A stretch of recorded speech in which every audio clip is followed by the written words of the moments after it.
Welcome to this presentation. My name is Mimi Tam.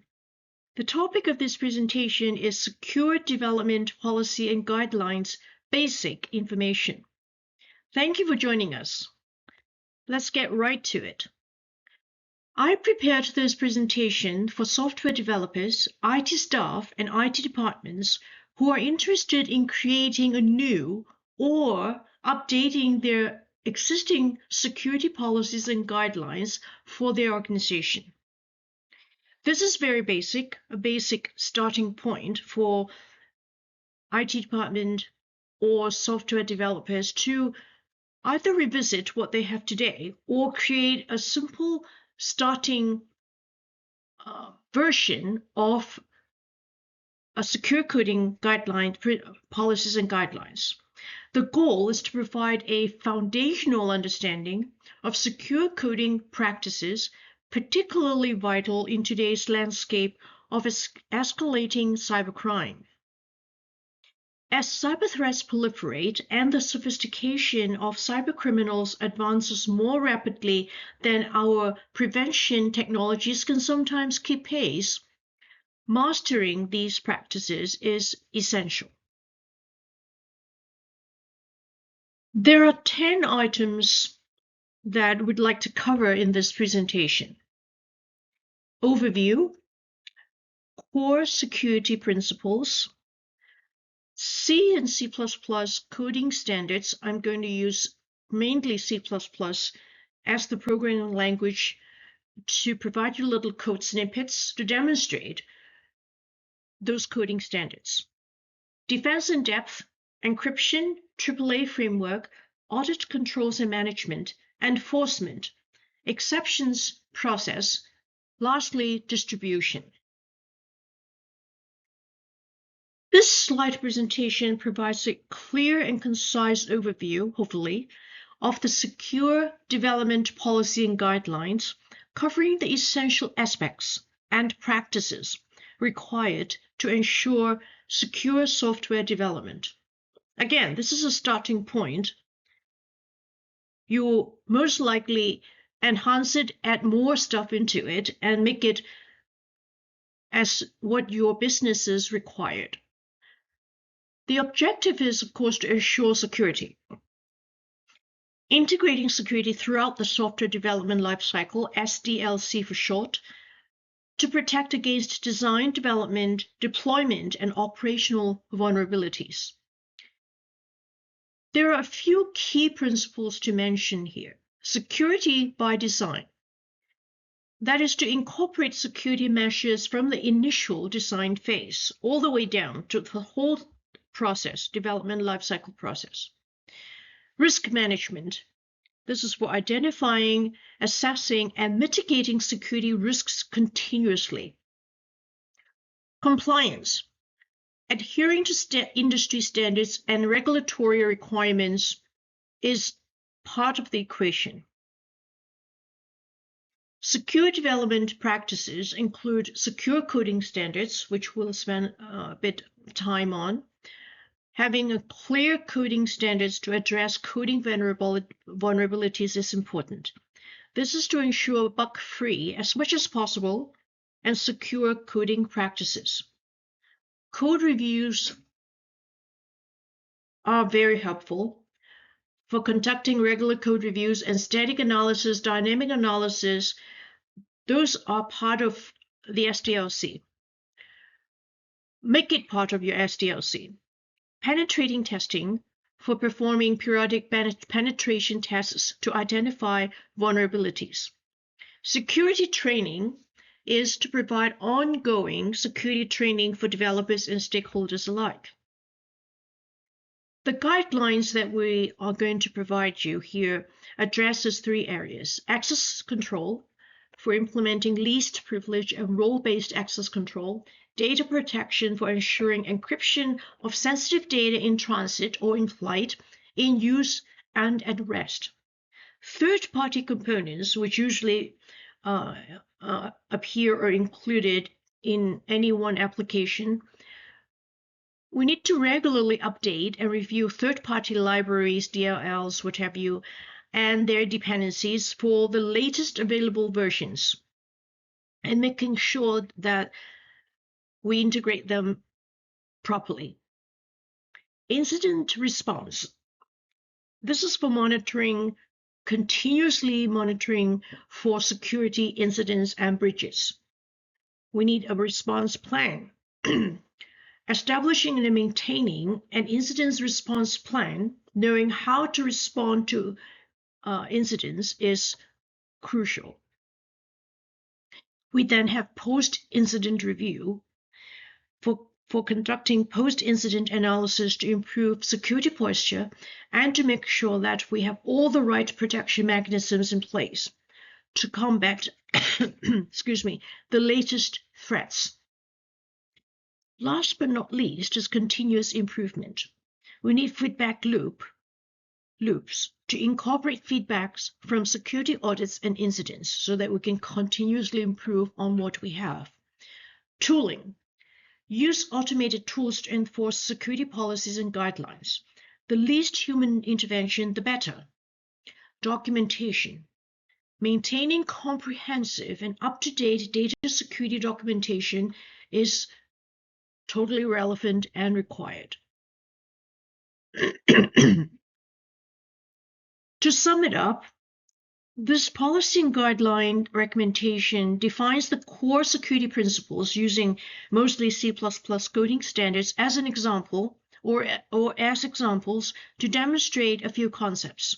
The AAA framework, defense in-depth and auditing standards and concepts, as well as how do you use assertions correctly, how do you do exception handling, data encryption, and other core coding standards.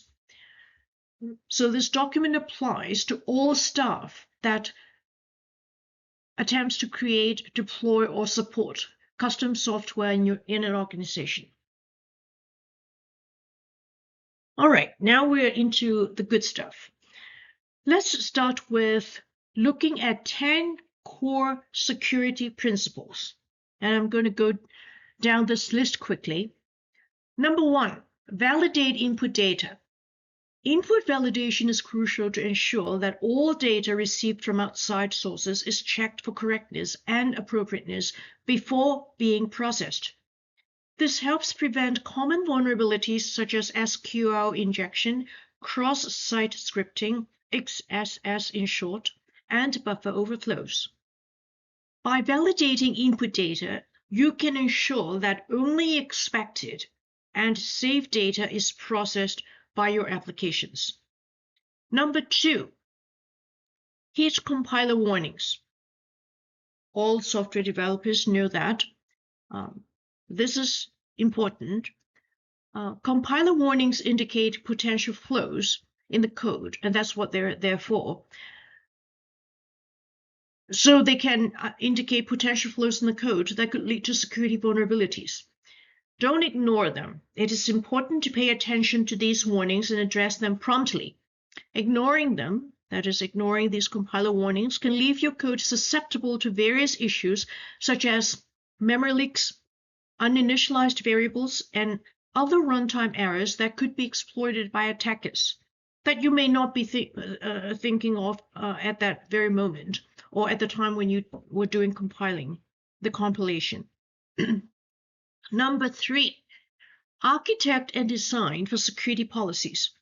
Security should be an integral part of the system architecture and design from the very beginning. It shouldn't be an afterthought. This involves defining security requirements, considering potential threats, and implementing security controls that align with the overall security policies of your organization. A well-architected system with built-in security measures is obviously more resilient to attacks. Number 4, keep it simple. Complexity is the enemy of security. Simple designs are easier to understand, implement, and maintain. They are also less prone to errors and vulnerabilities. By keeping your security mechanisms and code base simple, you reduce the likelihood of introducing security flaws and make it easier to identify and fix issues. Number 5, excuse me, default deny. The principle of default deny, also known as deny by default, means that access to resources is denied unless explicitly allowed. This approach minimizes the attack surface by ensuring that only authorized users and processes can access sensitive data and functions. It is a fundamental security practice to prevent unauthorized access. Number 6, adhere to the principle of least privilege. The principle of least privilege dictates that users and processes should have the minimum level of access necessary to perform their functions. This limits the potential damage that can be caused by accidental or malicious actions. By restricting privileges, you reduce the risk of privilege escalation attacks and improve overall system security. Number 7, sanitize data sent to other systems. Sanitizing data before sending it to other systems ensures that it is free from harmful content that could exploit vulnerabilities in the receiving system.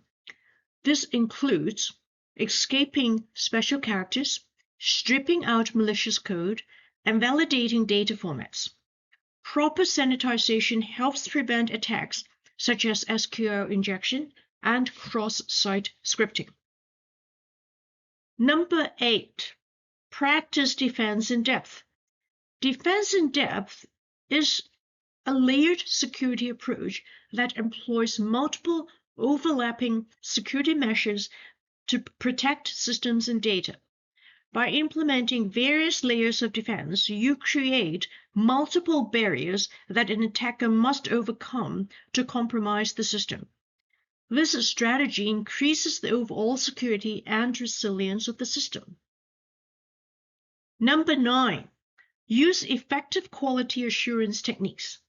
Quality assurance techniques such as code reviews, static analysis, dynamic analysis, and security testing help identify and mitigate security vulnerabilities during the development process.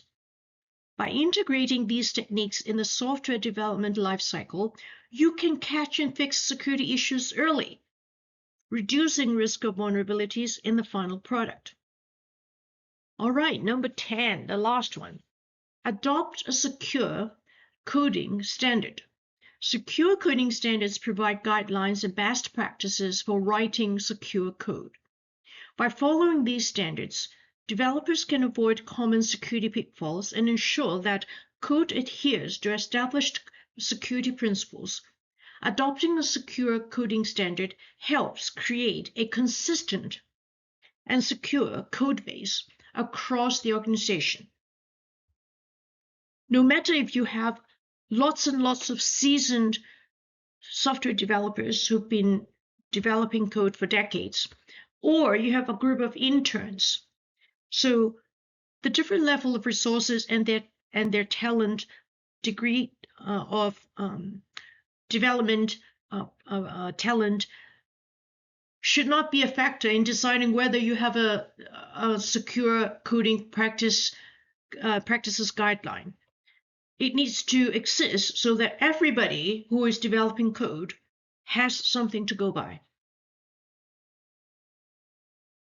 This is the end of part 1 of this presentation. Please move on to part 2, 3, and 4 to complete this topic. Thank you for your audience and see you in the next segment.